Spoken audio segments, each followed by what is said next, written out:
My name is Amina, and when I was 5, I was taken from my mother by my father to a country in the Middle East to be raised by his family. Amina's father and I were separated, and she was with him for a weekend of visitation. I was concerned that he was going to try to take her out of the country, but I was assured that he wouldn't be able to because she didn't have a passport. And I got a call from Paris, and he had indeed been able to get her out of the country without proper documentation. He told me that I would never see her again and that it was all my fault. Right away, his family began to teach me Arabic, and I was enrolled in a private Islamic kindergarten. At that point, I was informed that my government couldn't do anything to help me, something that was so horrific that it's just unimaginable to be separated from your child like that and be helpless to do anything about it. I just really didn't think I could get through that kind of pain. At that point, I turned to God for help, and I didn't even know how to pray. I was so brokenhearted. I couldn't even bring up the words to know how to ask him to help me. And as I would sit there before him, he would help me to know how to pray. And he gave me the words, "As I put my trust in you." That was a real turning point for me, because as I was able to pray and talk to God about the situation, I began to have hope that he would be able to do something for me and bring her back. Amina's father agreed to meet me in Israel and to bring her, but he showed up without her. He lied. He showed up without her, and I had to go into a neighboring country. I was able to visit with Amina there in the Middle East for 30 days, and I came home to the United States after that. During that time, I remained hopeful that God would bring Amina out of the Middle East, but there was no plan that really materialized. I spoke with a lot of different people who had a lot of different ideas and suggestions, but nothing really came together. At this point, I was introduced to Isa. I first met Mary as a result of speaking in a church in North Carolina. When I heard Mary's story, I knew that only 2 to 3% of children who are kidnapped and taken to Muslim countries or marriage situations ever return back to their native land. I was aware of the fact that the risks were great in that Mary could be caught or found out. She could end up killed or put in jail. Mary and I were able to meet, and then we began discussing options and possibilities of bringing her daughter back to the U.S. I realized that as a result of my cultural background and language skills in the Middle East, that I may be able to help Mary in this matter. Therefore, I began to make contact with some key players, officials in the country who were able to help us and assist us in reaching this end goal. After 2 years of waiting, Amina's father gave me an ultimatum that I would have to move over there permanently, or he was going to marry a Muslim woman and move Amina out of his family home, and that I would never know where she was and never be able to see her again.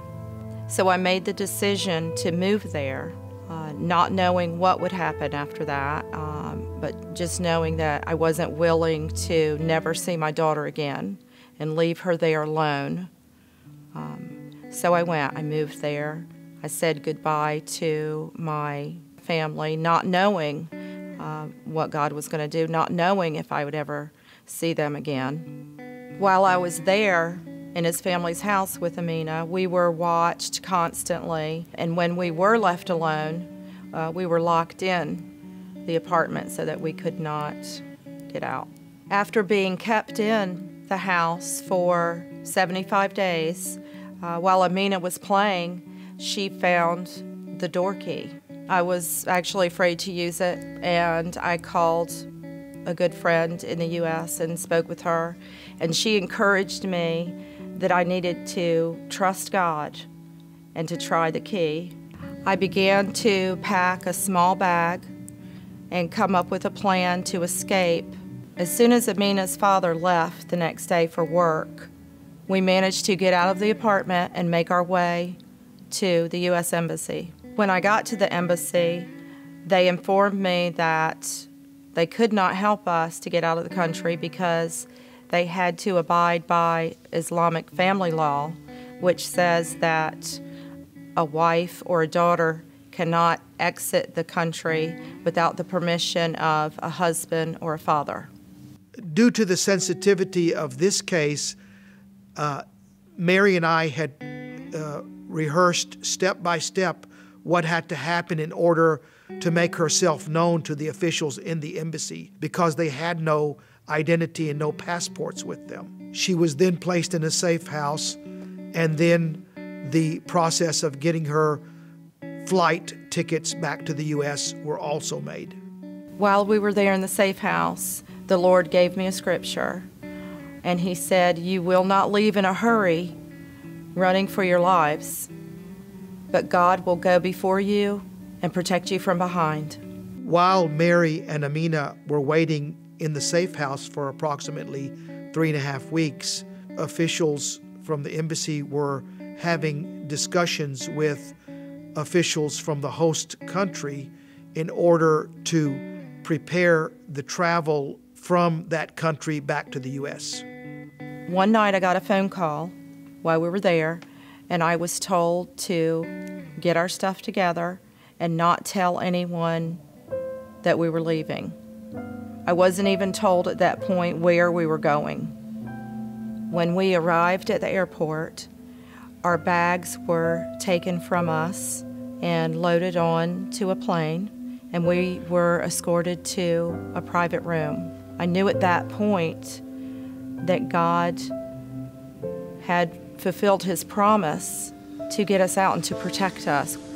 We landed at JFK, and we were greeted by airport security who remained with us for the entire time of our layover there. We got on our connecting flight, and God brought us all the way home to North Carolina.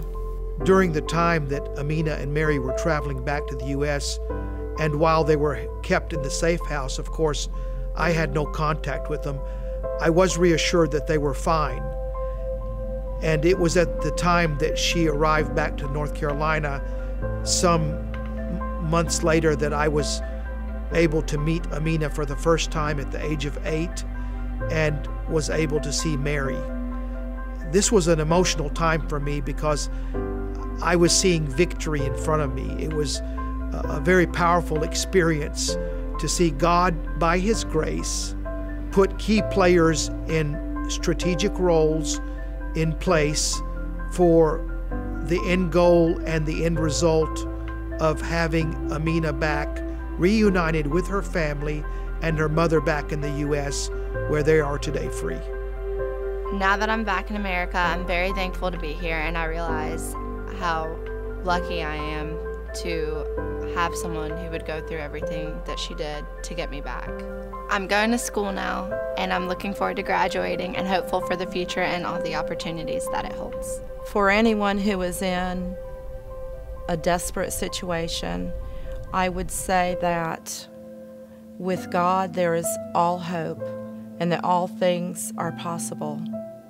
I'm aware that there are many others that are in a similar situation like Mary and Amina, and I want you to know that by God's grace, He can reassure you through His Word and His Scripture, and He can also open the right doors to give you a hope and a victorious end, just as He did in the case of Amina.